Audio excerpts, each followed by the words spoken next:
बच्चों, आपका फिर से स्वागत है हमारे YouTube चैनल जेक ऑनलाइन स्टडी कतरास में। आज फिर आपके सामने हम लेकर आए हैं गणित का कक्षा 8 के लिए। आज आगे हम बढ़ेंगे। आज हम 9.2 को सॉल्व करेंगे। आपके सामने प्रश्नावली 9.2 है। आज हम इसको सॉल्व करने जा रहे हैं। वृद्धि तथा ह्रास से संबंधित प्रश्न है।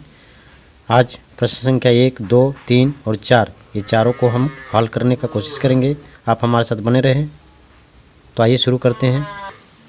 अब आपके सामने क्वेश्चन है। क्वेश्चन नंबर 1 एक्सरसाइज 9.2 है। सविता की मासिक आय 6500 थी। उसकी आय में 5% की वृद्धि हुई। मासिक आय में कुल कितनी वृद्धि हुई? वृद्धि के बाद उसकी आय ज्ञात कीजिए। यानी सविता की मासिक आय 6500 रुपया है। आइए हम इसको लिखते हैं। और कितना वृद्धि होता है? 5% की वृद्धि होता है। तो सविता की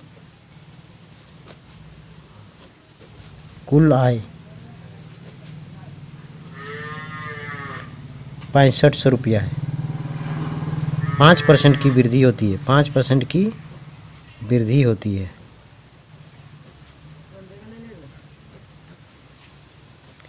यानी कितना वृद्धि होता है हम देखते हैं इसको। 6500 का 5% लिखते हैं। इसको 20 कट गया, यानी 65 × 5 इसको मल्टीप्लाई कर देते हैं।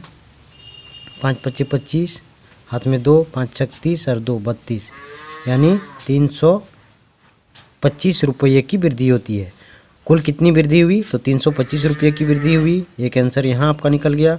वृद्धि के बाद उसकी आय, वृद्धि के बाद, अब वृद्धि के बाद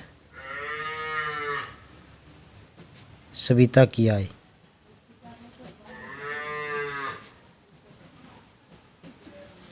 कितना हो जाएगा? तो पहले कितना था? 6500 प्लस वृद्धि कितना हो गया? 325 रुपये की। यानी इस दोनों को कुल कर देते हैं तो 505 2 2 3 5 8 और 6 का 6 6825 रुपया। कुल सविता की आय कितना हो गई वृद्धि के बाद? 6825 रुपया। आइए अब दूसरा प्रश्न आपके सामने है। एक शहर की जनसंख्या 10,000 है। यदि इसमें 2% वार्षिक ह्रास हुई तो एक वर्ष बाद शहर की जनसंख्या ज्ञात कीजिए। यानी एक शहर की जनसंख्या कितनी है? 10,000। जनसंख्या हम लिखते हैं कितना है? 10,000।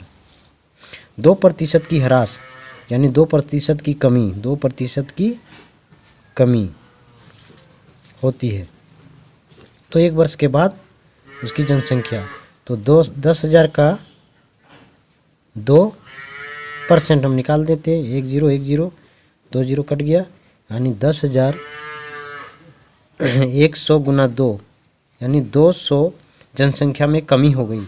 तो शहर की जनसंख्या क्या होगी एक वर्ष के बाद? यानी पहले कितना था? 10,000 और इसमें से 200 घटा दिया, घट गया, ह्रास हो गया, तो अब कितना बचा? 9,800, यानी 9,800 इसकी कुल जनसंख्या वर्तमान में बचेगी। यह हमारा फाइनल आंसर होगा। अगला प्रश्न क्वेश्चन नंबर 3 है 9.2 का ही। एक बगीचे में कुल खड़े वृक्षों की संख्या 40 थी। यानी कुल कितने वृक्ष थे? 40 थे। आंधी के कारण 10 वृक्ष उखड़ गए। यानी आंधी के कारण 10 वृक्ष उखड़ गए। वृक्षों की संख्या में कितने प्रतिशत की कमी आई? यानी 40 में से 10 उखड़ गए। सबसे पहले हम इसको घटा देते हैं। 40 में से 10 घटा दिए, कितना बचा? अब 30 वृक्ष ही बचे। तो वृक्षों की संख्या में कितना प्रतिशत की कमी आई? तो वृक्ष कितने कम हुए? 10 कम हुए। कितने के तुलना में? तो 40 के तुलना में। गुना में हम 100 रखेंगे क्योंकि प्रतिशत निकालना है। 1 0 1 0 कट गया, 4 से यहाँ काट देते हैं 25 बार। यानी कितना प्रतिशत कमी आ गई? तो 25% की कमी आई। यही फाइनल आंसर होगा। अब आपके पास चौथा प्रश्न है। श्रमिकों की मजदूरी में 5% वृद्धि होती है। यदि उसका बढ़ा हुआ कुल मजदूरी 210 रुपया है तो प्रारंभिक मजदूरी ज्ञात कीजिए। यानी कुल मजदूरी अब 210 हो गया उस बढ़ने के बाद। यानी पहले कितना था? 100% था। पहले 100% था, अब उसमें 5% की वृद्धि हो गई। यानी कुल कितना हो गया? 105%। 105%, तो कुल मजदूरी 210 रुपया है, यानी हम लिख सकते हैं 105% बराबर 210 रुपया, यानी बढ़ने के बाद उसको 210 रुपया मिल रहा है। बच्चों यहाँ पर ध्यान देना है कि बढ़ने के बाद उसको 210 रुपया मिल रहा है। पहले कितना मिलता था, यानी 5% बढ़ा है, यानी पहले 100% था, अब 5% बढ़ गया, टोटल 105% हो गया।